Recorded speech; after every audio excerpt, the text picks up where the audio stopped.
Hey everyone, welcome back to the channel. Today, we have a story about family drama that will leave you questioning what you would do in this situation. A person reached out asking, AITA, am I the a-hole for kicking my niece out of my apartment when she needed my help? Grab a snack, sit back, and let's dive into this one.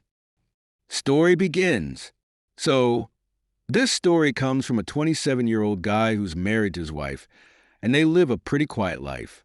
He's got a younger sister, and his sister has two kids. One of those kids is his 15-year-old niece, Jay, who's had a pretty rough time at home. According to the guy, living with his sister isn't easy, so he sympathizes with his niece. She often clashes with her mom, which we can all relate to in some way, right? One summer, after a particularly nasty argument with her mom, Jay asks if she can stay with her uncle for the summer.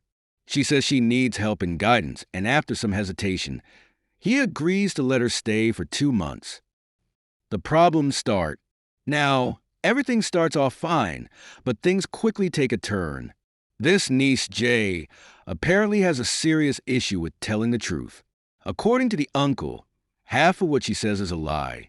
And she doesn't just lie about small stuff. She lies straight to people's faces, even when it's obvious she's lying. Not great, right? But the real problems began when she found her uncle's cabinet full of alcohol, which they only use for family gatherings and date nights. They don't drink regularly. So, what does Jay do? She drinks all of it. All of it. Within 3 days, it was gone. And when the uncle went to check, he found the bottles empty. The final straw. But that's not all, no. Things escalate even further. The uncle had to set up security cameras in the house because he noticed some suspicious behavior. Turns out, he caught her stealing money from his wallet on tape. But it didn't end there. Jay, in her rebellious teenage way, also broke a few things around the house. When the uncle asked about it, Jay claimed it was an accident, but of course, the cameras told a different story. Now, at this point, the uncle is trying to connect with his niece, trying to be a good relative and mentor, but Jay's attitude is making it hard. She's disrespectful and takes everything as a joke. The final straw came when the uncle confronted her about the alcohol and the money. Instead of owning up to her actions, Jay denied everything. She even had the audacity to lie and say that his wife did all those things and was trying to frame her. Even when the uncle told her that he had it all on camera, Jay still stuck to her story. At that moment, the uncle lost it. He had tried everything, and he was done. He immediately called his sister, Jay's mom, and told her that Jay was coming back to her house. Conclusion. Now, here's where things get even messier. When Jay was told she had to leave, she begged not to be sent back. The uncle asked why, and Jay claimed that neither her aunt nor her father would take her in because they were all conspiring against her too. It turns out she'd stolen from them as well and lied to them. No one in the family wanted to deal with her anymore. So the uncle, with no second thoughts, drove Jay back to her mom's house, told his sister what had happened, and left immediately. His sister was furious, but the uncle felt like this was a consequence of Jay's actions. He made it clear he'll never let Jay back into his home again. Now, the uncle feels a little bad about it because, after all, Jay's mom is always angry and seems to have no real support system for her daughter. But he knows that he couldn't continue to let this toxic behavior slide. The big question. So, here's the question. AITA for kicking my niece out of my apartment when she needed help? This is definitely a tough one. On one hand, you can understand that the uncle didn't want to let this behavior slide. She lied, stole, and disrespected him and his wife. But on the other hand, Jay seems like a troubled teenager who has no one else to turn to. What do you think? Was the uncle justified, or did he go too far? Let us know your thoughts in the comments below. Chapter 2. AITA, am I the a-hole for copying my relative's business? Story begins. A 28-year-old guy recently quit his job to start his own business. He's been motivated for a while by his uncle, who's been telling him all about the struggles and triumphs of being a business owner. According to the uncle, there's no future in working for someone else. You get stuck in a cycle of low pay, endless work, and ultimately you achieve nothing. He tells his nephew that the only way to be successful is to take risks and start your own business. Naturally, the nephew, feeling inspired, starts asking his uncle for advice. The uncle is more than happy to help. He shares tips, explains how his business works, even invites him to his office to show him how things are done. The nephew sees this as the uncle preparing him for the world of business, teaching him what to do and what not to do. The turning point. Everything changes about a month ago when the nephew quits his job and starts looking for a place to rent to begin his own business. He wants to go into the same line of work as his uncle, but in a different area, thinking it won't interfere with his uncle's business. But here's where things get complicated. The uncle and his family start distancing themselves from the nephew. The nephew's dad tells him that his brother, his uncle, is hurt and feels betrayed that his nephew is starting the same business. The nephew is shocked because he never thought it would upset his uncle. After all, his uncle had been the one giving him advice all along. Now, the nephew is left in a difficult position. He's already paid for the space and materials needed to start, and he doesn't know what else he could do at this point. But he's wondering if continuing with the business is a betrayal and if he's in the wrong. Question time. So, here's the big question. AITA for copying my relative's business? On one hand, the nephew followed his uncle's advice, and he's starting the business in a different area. So there shouldn't be any real competition, right? He wasn't trying to steal his uncle's success, but just wanted to follow in his footsteps. On the other hand, business is a competitive world, and his uncle might feel threatened, even though the nephew didn't intend for that to happen. What do you think? Is he the a-hole for starting the same business as his uncle? Or is his uncle being too sensitive? Let me know your thoughts in the comments. Topic 2 begins. Now, here's another question that's been on people's minds lately. Wipta, would I be the a-hole if I continue with my business? It's a tough call. The nephew is already financially committed to the business, and he feels like it's his only option now. But should he back off and find something else, just to keep the peace with his family? Or is it his right to continue on with his business venture? Would he be the a-hole if he keeps moving forward, despite his uncle's feelings?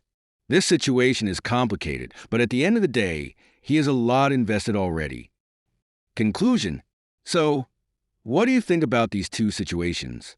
Is the nephew in the wrong for starting a business like his uncle's? And if he decides to keep going, would he be crossing a line? Drop your thoughts in the comments below. Chapter 3. This post comes with a bit of drama about vacation traditions, friendships, and room assignments.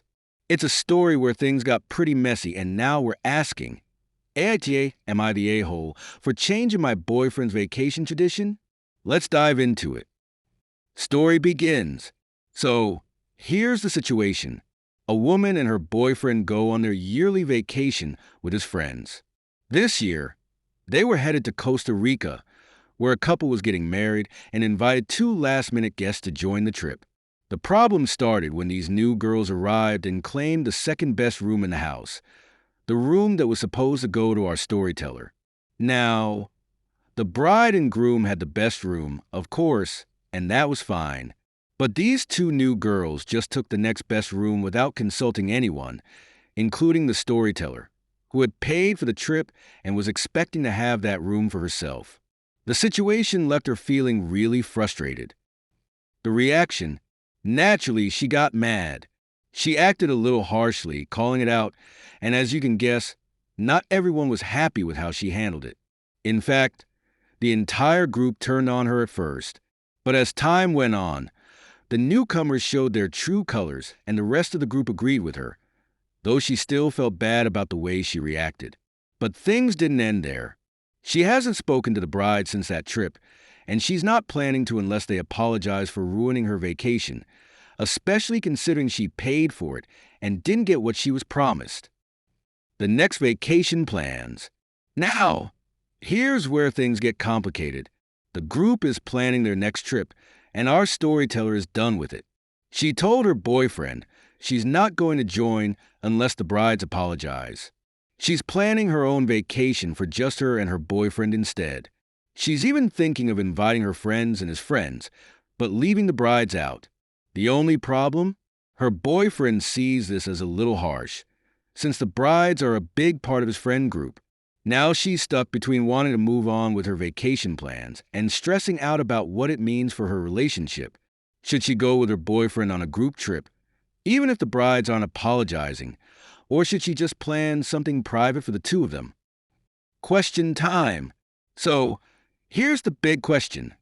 AITA for changing my boyfriend's vacation tradition?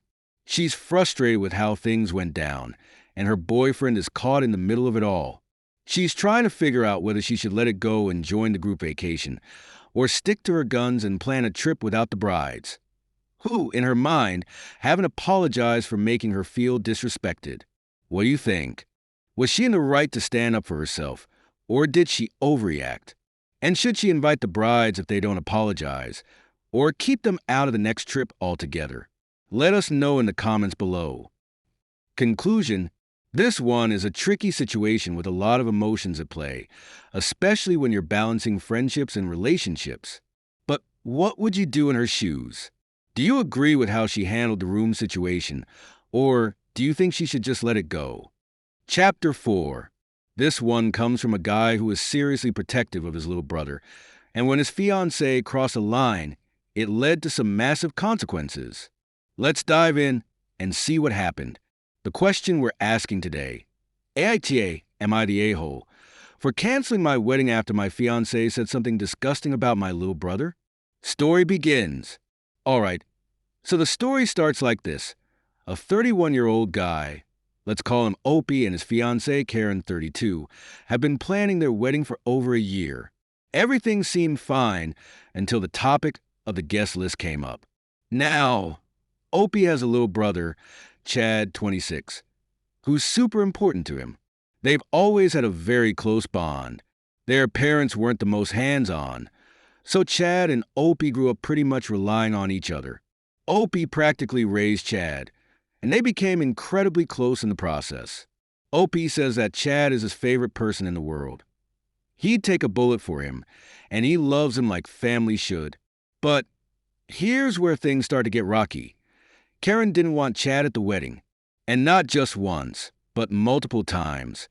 Karen expressed how uncomfortable she'd be with Chad's presence. Opie didn't take this well, but Karen never gave a real reason why. The big reveal. Finally, during one conversation about the guest list, Opie had enough.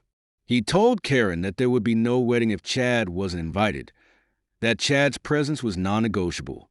Opie pressed her for a reason, demanding to know why she was so against him being there. That's when Karen dropped the bomb. Karen straight up told Opie that she didn't want a faggot at her wedding, and that her family didn't approve of Chad's lifestyle. Yes, you heard that right. She actually said that about Opie's brother, who happens to be bi. Chad had come out to Opie when he was 20, and Opie promised to always support him, no matter what. Chad is literally the kindest, most loving person Opie knows, and to hear Karen say that about him was a huge betrayal. Opie was stunned. I mean, how could anyone say something like that, especially about someone they've never even really met? But the real issue was how Karen clearly didn't value or respect Chad as a person, simply because of his sexuality. The breakup. Now, Opie wasn't about to let this slide. His protective big brother instincts kicked in, and he knew there was no way he could marry someone who would say something like that about his brother. So, he made the decision to cancel the wedding. He told Karen that they were done, asked for the engagement ring back, which she reluctantly handed over, and gave her 10 minutes to pack her things and leave his house, threatening to call the cops if she didn't.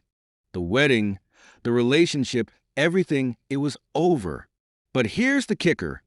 Even after Opie explained why they were done, because of Karen's hateful comments, she didn't apologize. Not once. Instead, Karen alternated between guilt-tripping Opie and crying, saying how devastated she was, and that he had ruined their relationship of 4 years over just one word. She claimed he ruined her life and couldn't believe he would end things over something so small. But Opie knew that if Karen wasn't going to apologize for what she said about Chad, there was no going back. The aftermath, as you can imagine, the news spread fast. Opie made sure to tell everyone exactly why he ended things, and Karen's family wasn't having it. They started sending Opie hateful messages, but he ended up blocking all of them. But despite all of that, Opie still has no regrets. He says he feels great knowing that Karen's true colors have been revealed to everyone, and that she's facing the consequences of her own hatred.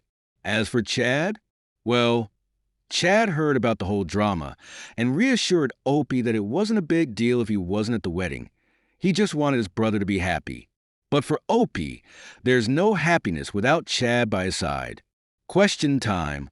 Now, let's talk about it. AITA, am I the a-hole? For canceling my wedding after Karen said something disgusting about my little brother? Opie made it crystal clear. Chad is not only his brother, he's his best friend. There was no way he was going to tolerate someone who disrespected Chad just because of his sexuality. So, Opie stood his ground and ended the relationship. But the real question is, was Opie in the wrong for walking away from this wedding? After all, they've been together for 4 years, and it's a huge decision to end a relationship over something like this. Do you think Opie should have tried to work things out with Karen? Or did he make the right choice by ending things for good? Let us know your thoughts in the comments below. Conclusion, I can't even imagine how difficult that decision must have been for Opie. But honestly, when it comes to family, especially when someone is being cruel to them, sometimes you have to draw the line. It's clear that Opie wasn't willing to compromise his values. Chapter 5. Today, we've got a real family drama on our hands. It's a story about boundaries, resentment, and self-preservation. We're diving into a situation where one person had to choose between helping out family or standing up for themselves after years of unfair treatment. The big question is, AITA, am I the a-hole, for refusing to help my sister after everything she's done to me? Story begins. All right, here's the breakdown. Opie, the original poster, is a 28-year-old guy with a younger sister, Kelly, who's 26. They used to be close when they were kids, but things started going downhill after Opie went to college. Kelly, as Opie describes, was a golden child. Spoiled, favored, and constantly showered with gifts and trips by their parents. Meanwhile, Opie had to work part-time jobs while juggling a full-time course load just to make ends meet. It's a story that a lot of us can relate to, feeling like we have to be independent, while someone else gets to coast by and receive the perks. Kelly, on the other hand, didn't seem to appreciate her privileged position. She thought Opie was boring and judgy for not partying like she did. The tension was growing, and things were about to get even worse. The first big issue. Fast forward to a few years later, and Opie's life is starting to fall into place. He graduates from college, lands a solid job in IT, and begins saving up for his first home. He's worked hard for it, and he's finally proud of what he's achieved. But then, boom, Kelly gets pregnant. Opie's parents are freaking out because, as they saw it, Kelly's life was ruined by this unexpected pregnancy. So, who do they turn to for help? You guessed it, Opie. They ask him to give up the money he saved for his dream home to help Kelly get back on her feet after her relationship fell apart. Now, remember, Opie and Kelly hadn't exactly been getting along for a while, with Kelly labeling him boring and judgy. So why should he have to sacrifice his future for someone who never even tried to be a good sister to him? Opie stood his ground and refused. Why should he give up everything he worked for just because Kelly made some questionable decisions? Well, his parents didn't take it well. They called him selfish and heartless. But Opie wasn't about to back down.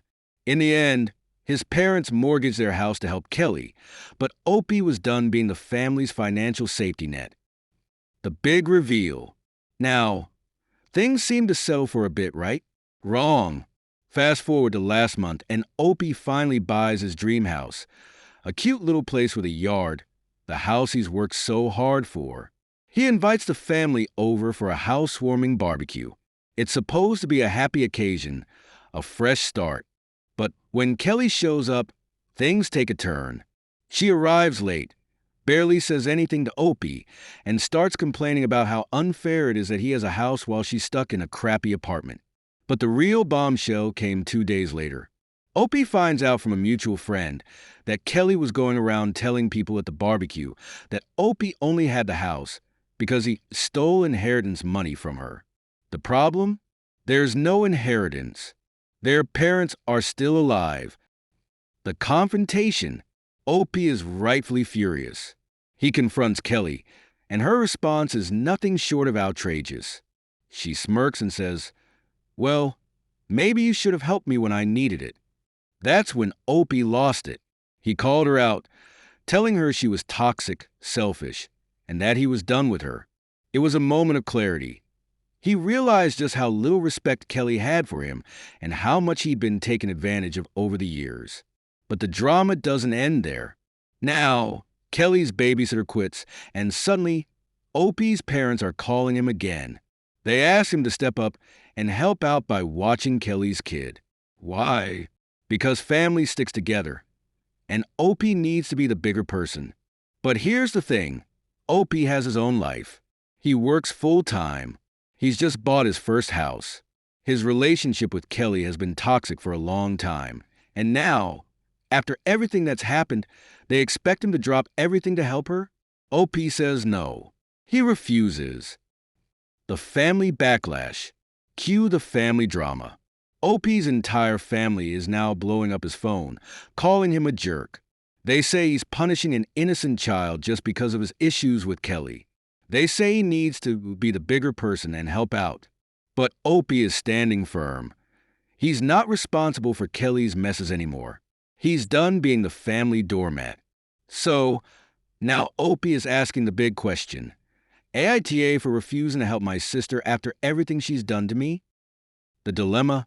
So let's break this down. On one hand, I get it. Families should help each other out when things get tough. But let's be real. There's a huge difference between being there for someone in a time of need and being taken advantage of. Kelly has been selfish, entitled, and disrespectful for years. She's made it clear she doesn't care about Opie's feelings, and she hasn't shown any gratitude for the times he did help her. Opie has worked hard to get where he is, and the last thing he should do is give up his happiness and security to bail Kelly out of another mess. She's an adult with her own responsibilities, and it's not Opie's job to fix everything for her. But here's the other side. I can see why the family is upset. They want Opie to step in and help out, especially with a child involved. But that doesn't mean Opie has to sacrifice his own well-being just because Kelly keeps making poor choices. The boundaries Opie is setting are clear and healthy. Conclusion. So, what do you think? Was Opie right to stand firm and refuse to help his sister? Or is he being too harsh, punishing an innocent child for his issues with Kelly? Let me know your thoughts in the comments below. I think this is a tough one, but personally, I feel like Opie made the right choice. Sometimes saying no is the healthiest thing you can do, especially when someone has repeatedly shown you disrespect. That's it for today, folks. What would you have done in this situation? Drop your opinions in the comments. I'd love to hear from you. If you liked this video, make sure to hit that like button, subscribe for more, and don't forget to ring the bell for notifications. See you in the next one.